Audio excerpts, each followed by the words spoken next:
আসসালামু আলাইকুম, hey lovely viewers, welcome back to my channel. অবশ্যই টাইটেল দেখে বুঝতে পেরেছেন আজকের রেসিপিটা হচ্ছে কেক। আর আটা দিয়ে বেকারি স্টাইলে আমি পাউন্ড কেক তৈরি করে দেখাবো। সম্পূর্ণ দুটো ডিম দিয়ে 1.5 কাপ আটা দিয়ে আমি এটা করে দেখাবো। আর চুলাতেই বেক করেছি কেকটি। সম্পূর্ণ টিপস শেয়ার করেছি, তাই যারা এখন আমার চ্যানেলটিকে সাবস্ক্রাইব করেনি প্লিজ সাবস্ক্রাইব করবেন এরকম নতুন নতুন সব কেকের ভিডিও পেতে বা সহজ রেসিপি পেতে। আর যারা ফেসবুকে দেখছেন অবশ্যই পেজটিকে ফলো করে দিবেন। কেকটা কিন্তু মাশাআল্লাহ অনেক সুন্দর হয়েছে, খেতেও আলহামদুলিল্লাহ অনেক মজার ছিল। আমার দেখানোর প্রত্যেকটা টিপস ফলো করলে কিন্তু এরকম পারফেক্ট কেক আপনিও তৈরি করতে পারবেন। চলুন ভিডিওটি কন্টিনিউ করি। প্রথমেই আসছে শুকনো উপকরণ, এটা কিন্তু অনেক জরুরি। প্রথম একটা টিপস হচ্ছে একটা স্ট্রেইনারে আমি 1.5 কাপ আটা নিয়ে নিচ্ছি, ময়দা না আটা, আমরা রেগুলার রুটি খাই যে আটা দিয়ে। তারপরে হচ্ছে এখানে আমি 1/2 টেবিল চামচ নিয়ে নিচ্ছি হচ্ছে বেকিং পাউডার, ফোস্টার ক্লার্কে নিয়েছিলাম। 1 টেবিল চামচ নিয়েছি পাউডার মিল্ক, এটা কিন্তু অবশ্যই দিতে চেষ্টা করবেন বাসায় যদি থাকে। তো এরপরে আমি এটাকে চেলে নিচ্ছি। আর শুকনো উপকরণগুলোকে বারবার চেলে নেবেন, কারণ প্রায় 3-4 বার করে বা 4-5 বার করে চেলে নেবেন। তো আমি একবারই দেখিয়েছি স্ক্রিনে। এবার চলে যাব বাকি প্রসেস। এখানে প্রথমে বড় একটা বোল নিয়ে নিয়েছি, আর এরপরে দুটো ডিম দিয়ে দিচ্ছি, রুম টেম্পারেচারে থাকা দুটো ডিম একবারে দিয়ে দিচ্ছি। এরপরে একটা বিটার দিয়ে বিট করে নিব। আপনারা চাইলে হ্যান্ড হুইস্ক বা ডালঘুটনি দিয়ে করতে পারেন। এখানে ফোম করার কোনো ঝামেলা নেই, আমি ফোম করা ছাড়াই কিন্তু বেকারি স্টাইলে কেকটা করে দেখাচ্ছি। আমরা কিন্তু টি টাইমে মানে চা খাওয়ার সময় কিন্তু খুব সহজেই এটা করে ফেলতে পারি, বা আগে থেকে করে রাখতে পারি চা খাওয়ার সময় খাওয়ার জন্য আর কি। এরপরে এটাকে আমি এভাবে করে বিট করে নিব বেশ কিছুক্ষণ যাবত। আর হচ্ছে আমি এখানে আইসিং সুগার ব্যবহার করব। আপনারা জানেন আমি কেকটা করার সময় আসলে চিনির গুঁড়াটা ব্যবহার করি, কারণ আমার কাছে মনে হয় যে আস্ত চিনিটা মেল্ট হতে অনেক সময় লাগে, তাই আমি সব সময় চেষ্টা করি আইসিং সুগারটা ব্যবহার করার জন্য। তো আমি এখন আইসিং সুগারটা অল্প অল্প করে দিয়ে দিচ্ছি। আর কেকে যে যেমন মিষ্টি খান সে তেমনটাই আসলে দিবেন। আমি খুব বেশি খাই, এজন্য আমি একটু বেশি দিয়ে থাকি। তো আমি এখানে 1 কাপ থেকে কিছুটা কম চিনি দিয়েছি। আমি আসলে মেজারমেন্ট কাপে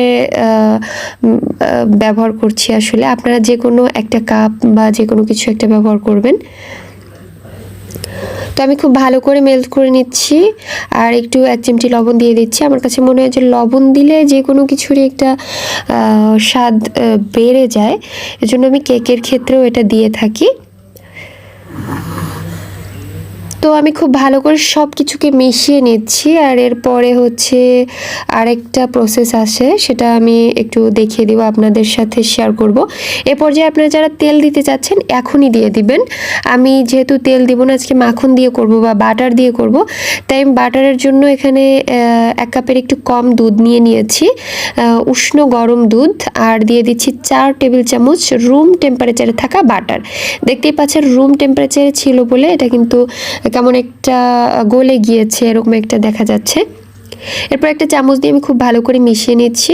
দুধটা অবশ্যই গরম হতে হবে। এরপরে সেই যে ডিমের মিশ্রণটা আলাদা করে রেখেছিলাম, সেখানে আমি শুকনো উপকরণগুলো আগে থেকে চেলে রেখেছিলাম ওগুলোকে মিশিয়ে নিচ্ছি। আর আস্তে আস্তে করে দুধটাকে অ্যাড করে দিচ্ছি। অবশ্যই এটা ফলো করতে হবে, দুধটাকে অ্যাড করতে হবে। আর এখানে আমি শুকনো উপকরণগুলো মিশিয়ে নিব, অল্প অল্প করে মেশাতে হবে, অবশ্যই এটা ফলো রাখবেন।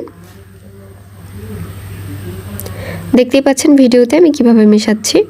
যাদের বাসায় মাখন নেই বা বাটার নেই তারা কিন্তু অবশ্যই এখানে রান্নার যে রেগুলার তেল আছে সেটা দিয়ে করতে পারেন। অবশ্যই 3 থেকে 4 টেবিল চামচ তেল ইউজ করবেন এখানে। ভিডিওটা একটু ভালোভাবে দেখলেই বুঝতে পারবেন যে আমি কিভাবে শুকনো উপকরণ আর হচ্ছে বাটার, ঘি, বাটার আর মিল্কের যে একটা মিশ্রণ, এগুলো আমি কিভাবে অ্যাড করছি এটা জাস্ট একটু দেখার বিষয়।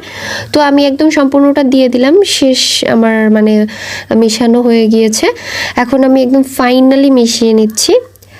আর আগে থেকেই কিন্তু আমি একটা মোল্ড রেডি করে রেখেছিলাম। আর যাই হোক, ব্যাটারের বিষয়ে যেটা বলবো, ব্যাটারটা কিন্তু খুব বেশি ঘন করা যাবে না, এটা একটু পাতলা টাইপের হতে হবে। এর থিকনেসটা দেখেই বুঝতে পারছেন, আমি একটু উঠিয়ে একদম কাছ থেকে দেখিয়ে দিচ্ছি।